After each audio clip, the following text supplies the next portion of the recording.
Hello to all. Please subscribe the channel and press the bell icon for more video updates. Today is 24 July of 2020 and it's a Friday today. चलिए आज analysis शुरू करने से पहले कुछ question पूछ लेते हैं, आप उनका जवाब कमेंट सेक्शन में बताएं। पहला क्वेश्चन है कि वी आर डिस्प्लेस जो बुक है, वी आर डिस्प्लेस्ड बुक है, उसके ऑथर कौन है? वी आर डिस्प्लेस्ड बुक के ऑथर कौन है? यह आपका पहला क्वेश्चन, इसका ऑथर का नाम आपको कमेंट सेक्शन में बताना है। सेकंड क्वेश्चन आता है काजीरंगा नेशनल पार्क जो है, काजीरंगा नेशनल पार्क जो है उसको वर्ल्ड हेरिटेज साइट कब बनाया गया? यूनेस्को के द्वारा उसे वर्ल्ड हेरिटेज साइट कब बनाया गया? तीसरा क्वेश्चन आता है राज्यसभा में क्या कहते हैं 1/3 मेंबर कुछ सालों में रिटायर हो जाते हैं, तो वो कितने साल में रिटायर होते हैं राज्यसभा के मेंबर 1/3 मेंबर? आपको ये ईयर बताना है कि कितने साल में रिटायर होते हैं, कमेंट सेक्शन में बताना है। फोर्थ क्वेश्चन आता है कि जो मॉनेटरी यूनियन है उसके क्या कहते हैं उसमें कितने मेंबर हैं और उसे कब स्टैब्लिश किया गया था? एक हिंट दिए दे रहे, जितने भी मेंबर उसमें हैं मॉनेटरी यूनियन में, वो सब क्या कहते हैं उनकी करेंसी यूरो है, वो euro as a currency use करते हैं जितने भी मॉनेटरी यूनियन में है। चलिए आज की एनालिसिस शुरू करते हैं। एनालिसिस शुरू करने से पहले अगर आपने चैनल को सब्सक्राइब नहीं किया है तो सब्सक्राइब कर दें और क्या कहते हैं लाइक बटन जरूर दबा दें। चलिए आज की एनालिसिस शुरू करते हैं। पहली न्यूज़ आती है SC reject Rajasthan speaker's plea to stay HC proceedings. क्या कहते हैं कि सुप्रीम कोर्ट ने रिजेक्ट कर दी है राजस्थान के स्पीकर्स की वो जो प्ली उन्होंने फाइल की थी कि वो हाई कोर्ट का डिसीजन नहीं सुनना चाहते, डायरेक्ट सुप्रीम कोर्ट इस क्या कहते हैं इस इंसिडेंट पे क्या कहते हैं पूरा दे अपनी डिसीजन दे, उस पर क्या कहते हैं राजस्थान ने उसे रिजेक्ट कर दिया और कहा है कि जो हाई कोर्ट का डिसीजन होगा वही फाइनल होगा, ऐसा उनका कहना है। इसमें वही कहा गया है कि case pertains to validity of the anti defection notice ही issued to Pilot and 18 MLAs। कि जो केस फाइल है पायलट, सचिन पायलट और 18 MLA जो हैं क्या कहते हैं उसके ऊपर जो केस है एंटी डिफेक्शन लॉ का, जो कहते हैं उनका डिस्क्वालिफिकेशन का जो केस है, उसके बारे में ये प्ली है कि हाई कोर्ट की प्रोसीडिंग ना फाइल सुनी जाए उससे पहले सुप्रीम कोर्ट डिसीजन अपना दे दे। तो सुप्रीम कोर्ट ने ये डिसीजन कैंसिल कर दिया है। तो इसमें ये भी बताया गया ready for floor test says Ashok Gehlot, कि उन्होंने ये भी कहा है कि अशोक गहलोत ने कि वो फ्लोर टेस्ट के लिए तैयार है। इसमें इंपॉर्टेंट आता है एंटी डिफेक्शन इंपॉर्टेंट और फ्लोर टेस्ट। हम लोग देख लेते हैं, दोनों को देखेंगे, फ्लोर टेस्ट और एंटी डिफेक्शन को। चलिए देखते हैं हम। आप हमारे टेलीग्राम चैनल को भी सब्सक्राइब कर सकते हैं, क्वेश्चन आर 247 या डिस्क्रिप्शन में दी लिंक से भी सब्सक्राइब कर सकते हैं। एंटी डिफेक्शन ये 10th शेड्यूल में आता है, 10th schedule of the constitution क्या आता है? क्या कहते हैं ये 52nd अमेंडमेंट 1985 में आया था, इसे anti defection law 52nd amendment में लाया गया था।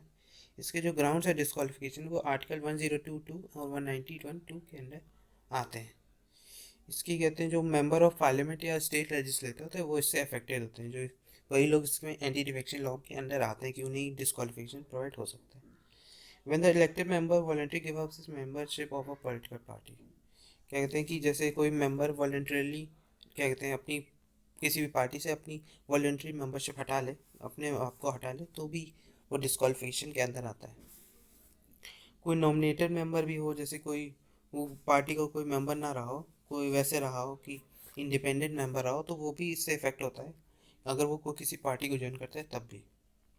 इसके अंदर एक्सेप्शन क्या है कि कोई जैसे मेंबर है, स्पीकर या चेयरमैन बन गया किसी भी पार्टी का, तो अगर वो पार्टी छोड़ सकता है उसी पोस्ट पे, लेकिन अगर फिर वो पार्टी रिज्वाइन करे तो उसे वही पोस्ट मिल जाएगी। और एक और एक्सेप्शन है कि अगर कोई दो पार्टी मर्ज होती हैं तो at least 2/3 of the party legislator जो होते हैं उनको एग्री करना चाहिए तभी हो सकता है। इसमें पहले स्प्लिटिंग ऑफ पार्टीज भी आता था लेकिन अब इसे आउटलॉट कर दिया गया, स्प्लिटिंग ऑफ पार्टी को आउटलॉट कर दिया गया। Decision of the presiding officer, जो प्रेसिडिंग ऑफिसर होते हैं उनका डिसीजन कहते हैं पहले जुडिशियल रिव्यू के अंदर नहीं आता था, लेकिन सुप्रीम कोर्ट के 1992 डिसीजन के बाद जो कहते हैं प्रेसिडिंग ऑफिसर का डिसीजन होता है वो क्योंकि जुडिशियल रिव्यू में आ जाता है कि उस पर जुडिशियल रिव्यू हो सकता है। चलिए ये तो हो गया एंटी डिफेक्शन। चलिए देख लेते हैं फ्लोर टेस्ट क्या होता है। फ्लोर टेस्ट और ट्रस्ट वोट, आप कहते हैं फ्लोर टेस्ट को ट्रस्ट वोट भी कहा जा सकता है कि आपके कितने ट्रस्ट वोट है, कि आपके साथ कितने वोट हैं। ये एक कॉन्स्टिट्यूशनल मैकेनिज्म है, it is use to determine if the concurrent government enjoy the support of the legislator. कि देखने के लिए कि जो गवर्नमेंट इस वक्त है रूल में उसके पास सपोर्ट है कि नहीं जितने भी उसके मेंबर्स हैं स्टेट लेजिस्लेटर के। हाउ इट टेक प्लेस, ये कैसे होता है। The voting process happens in the state legislative assembly, कि स्टेट लेजिस्लेटिव असेंबली में वोटिंग होती है और फिर क्या गया लोकसभा में होती है, जहाँ पे देखा जाता है कि कितने आपके सपोर्ट में वोट आए हैं। इसमें क्या कहते हैं, chief minister office is appointed by the government, जो चीफ मिनिस्टर होता है वो गवर्नर के द्वारा अपॉइंट होता है। The appointed chief minister usually belongs to the single largest party और the coalition which has magic number. ये तो हम सभी जानते हैं कि जो चीफ मिनिस्टर होता है किसी कोलिशन पार्टी या सिंगल लार्जेस्ट पार्टी जिसके पास सबसे ज़्यादा वोट्स के द्वारा सिलेक्ट किया जाता है। किसी भी टाइम गवर्नमेंट की मेजोरिटी क्वेश्चन की जाती है, the leader of the party claiming majority has to move a vote of confidence, कि उसे वोट ऑफ कॉन्फिडेंस डालना होता है। जो party leader of the party होता है जो मेजोरिटी के लिए क्लेम कर रहा होता है। the voting can happen orally with electronic gadgets और ballot press। ये जो वोटिंग होती है इसकी ट्रस्ट वोट की या फ्लोर टेस्ट की, उसको क्या कहते हैं, इलेक्ट्रॉनिक गैजेट या बैलेट प्रोसेस भी हो सकती है, कि ओरली भी हो सकती है, जैसा आप चाहें। The governor can also ask the chief minister to prove his or her majority in the house if the stability of the government comes in question, कि अगर stability of the government question में आती है कि वहाँ पे MLA बाहर जा रहे हो उस पार्टी से, तो तब गवर्नर भी चीफ मिनिस्टर से पूछ सकता है कि उनकी मेजॉरिटी दिखाने के लिए। चलिए अगली न्यूज़ देखते हैं हम लोग। अगली न्यूज़ आती है local mark 6 place for settling Bru refugees.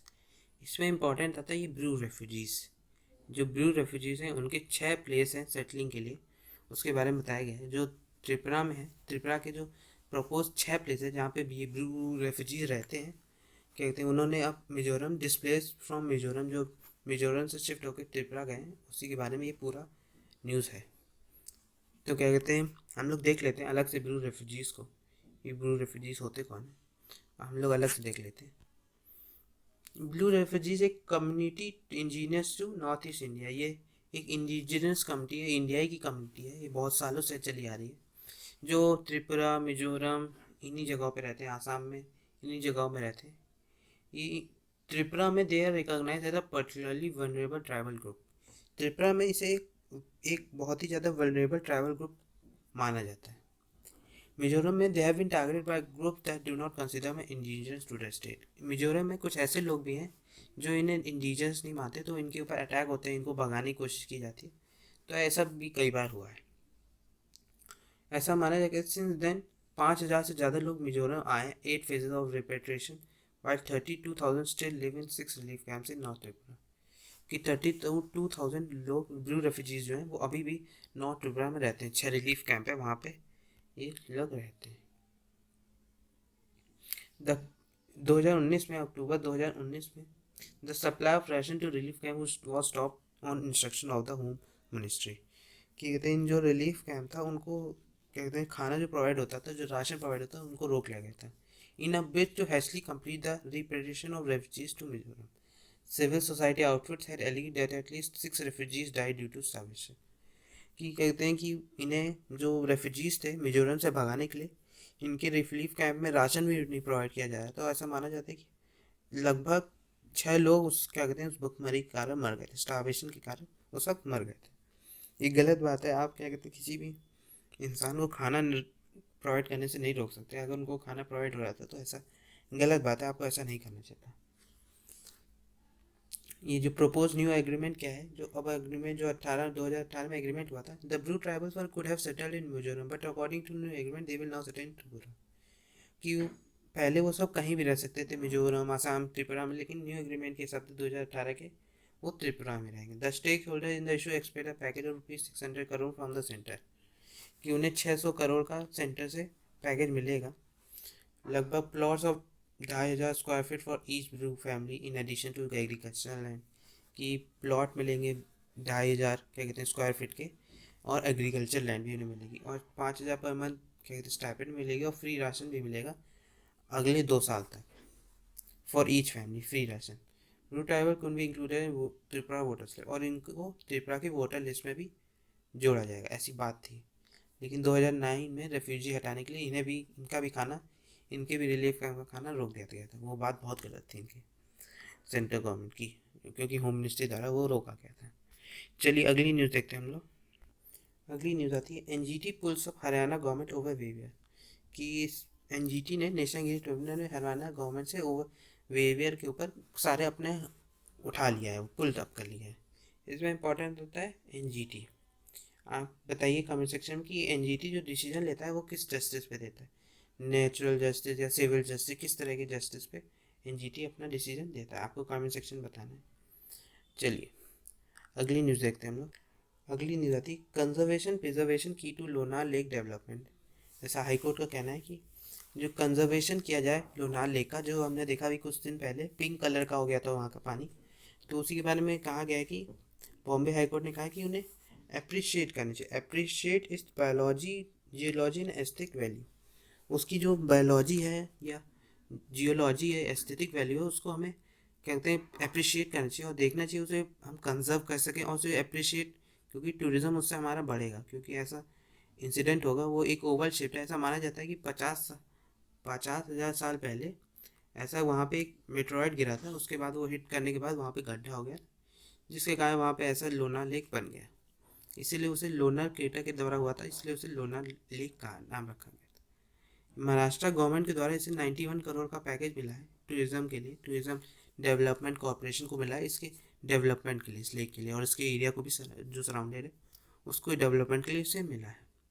ये पूरा न्यूज़ उसी पे है। इसमें इंपॉर्टेंट रहता है लोनार लेक, हमने कुछ दिन पहले देखा भी था, चलिए फिर से आज देख लेते हैं लोनार लेक के बारे में। Lonar lake, Lonar crater is the only known impact crater in the world. ये लोनार क्रेटर ये है जो जाना जाता है किसी भी क्या कहते हैं इम्पैक्ट जो हुआ था वर्ल्ड पे, सिर्फ इसी के कारण हुआ था।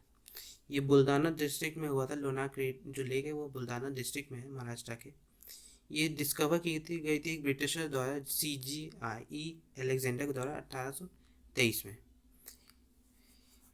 ये इसलिए यूनिक है, लोनार क्रेटर इसलिए यूनिक है, is the world only highest velocity Meteor crater in hard basalt, कि ये सिर्फ ऐसा ही मेटेओराइट है जो सबसे इतनी तेज स्पीड से आया था और जिसने इम्पैक्ट किया कहते हैं अर्थ सरफेस पे। लूनार क्रेटर है, लूनार लेक है, इसे नेशनल जियो हेरिटेज मॉन्यूमेंट सेल्साइड सोट लेक भी कहा गया है। लोकेटेड है लोनार इन बुल्दाना डिस्ट्रिक्ट। ये एक मेटेओर द्वारा इम्पैक्ट के द्वारा बना था और हाइपर वेलोसिटी मेटेओराइट था, हम देख चुके हैं। चलिए अगली न्यूज़ देखते हैं।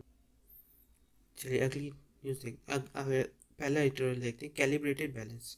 ये नॉन अलाइनमेंट मूवमेंट में है कि हम इंडिया को नॉन अलाइनमेंट मूवमेंट में रहना चाहिए, हमें किसी के साथ अलाइन नहीं होना चाहिए, ऐसा पूरा इस एडिटोरियल में कहा गया है। इसमें कहा गया non alignment as a policy must be rethought, but India must be very of alliance systems.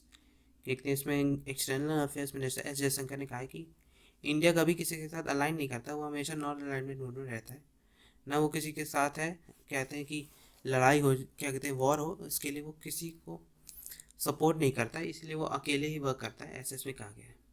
इसके बाद एडिटोरियल आता है एस्केलेटिंग टेंशन।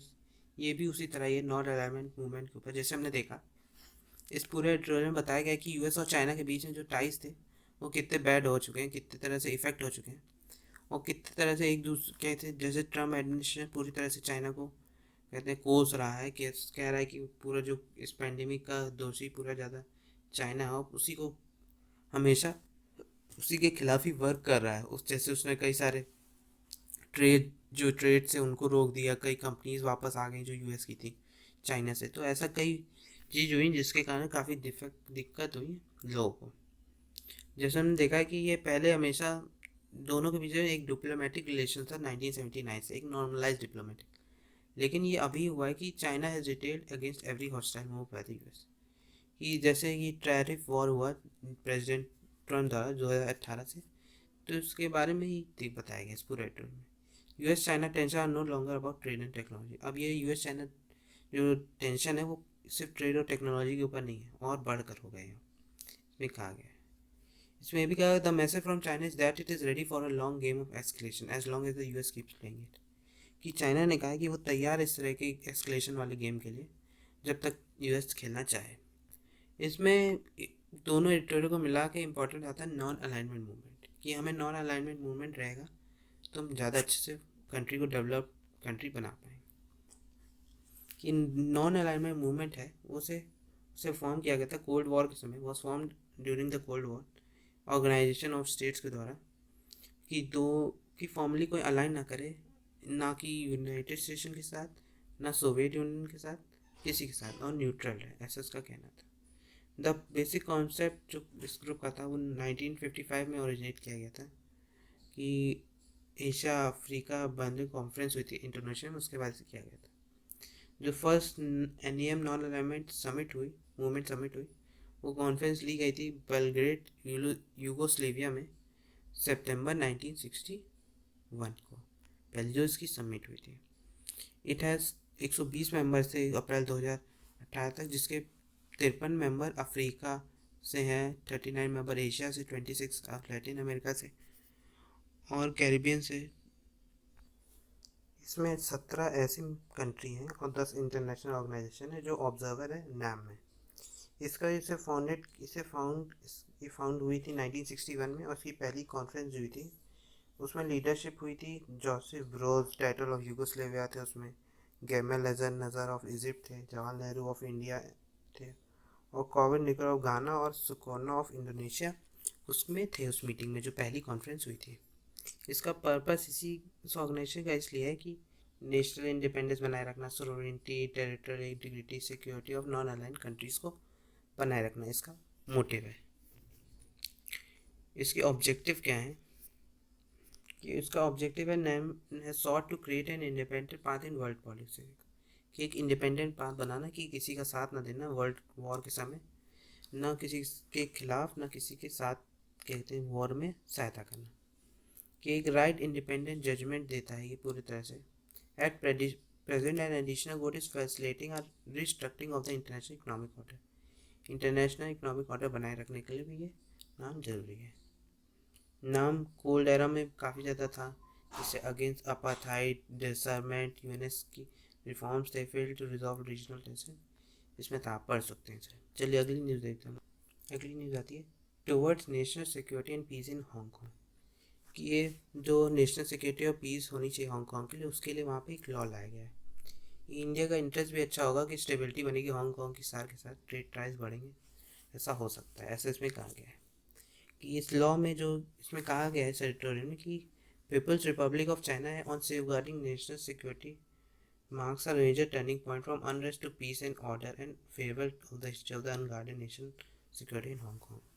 कि जैसे हमने देखा कि अभी कितना ज़्यादा अनरेस्ट था वहाँ पे, कितनी दिक्कतें थी, लोग प्रोटेस्ट कितना ज़्यादा कर रहे थे, लेकिन अब पूरी तरह से लोग समझ गए हैं, और वहाँ के हांगकॉन्ग का जो स्पेशल एडमिनिस्ट्रेशन रीजन है उससे अब पूरी तरह से पीस और ऑर्डर हो चुका है वहाँ पे, और वहाँ पे अब क्या कहते हैं अनगार्डेड नेशनल सिक्योरिटी होगी, कि वहाँ की नेशनल सिक्योरिटी कोई डैमेज नहीं कर सकता, वैसा हो गया है। Full and faithful implementation of the policy of one country, कि पहले वो लोग प्रोटेस्ट कर रहे थे कि उसे चाइना से अलग होना है, ऐसा कहीं बहुत ज़्यादा प्रोटेस्ट था उन लोगों का, लेकिन अब एक साथ हो गए सब लोग, ऐसे इसमें बताया गया सेंट्रल में, कि ये ऐसा लॉ लाया गया नेशनल सिक्योरिटी लॉ, उसके बाद से कोई वहाँ पे पीस बिगाड़ नहीं पा रहा है, बिगाड़ नहीं सकता, नहीं तो उसके ऊपर एक्शन लिया जाएगा। ये पूरा ज़्यादा लॉ जो है हांगकॉन्ग में, इसमें वही पूरा बताया गया कि the national security legislation for HKCR Hong Kong जो स्पेशल एडमिनिस्ट्रेशन रिफॉर्म रीजन है, वो एक स्टैंडिंग कमेटी चाइना की नेशनल पीपल्स कांग्रेस है, in accordance with the Chinese constitution ये लॉ लाया गया नेशनल सिक्योरिटी हांगकॉन्ग में बनाए रखने के लिए। इसमें ये भी कहा गया the national security legislation belongs to sovereignty of the country, कि जो नेशनल सिक्योरिटी लेजिस्लेशन होता है वो सोवरेनिटी ऑफ द कंट्री को बिलोंग करता है, authority of the central government को भी बिलोंग करता है, कि China governs the country and Hong Kong in consonance with the law, कि वो पूरी तरह से लॉ के साथ वर्क करें।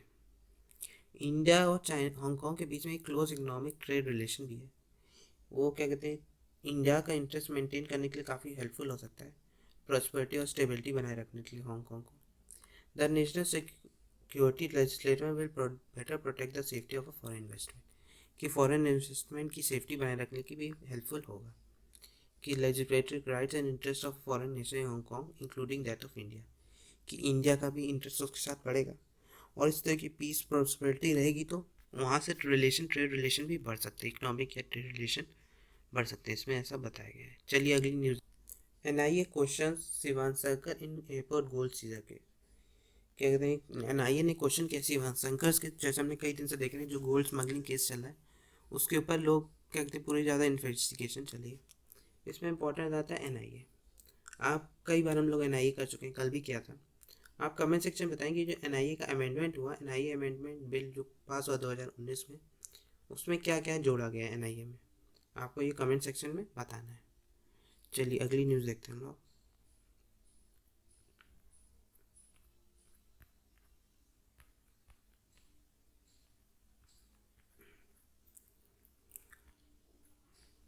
अगली न्यूज़ आती है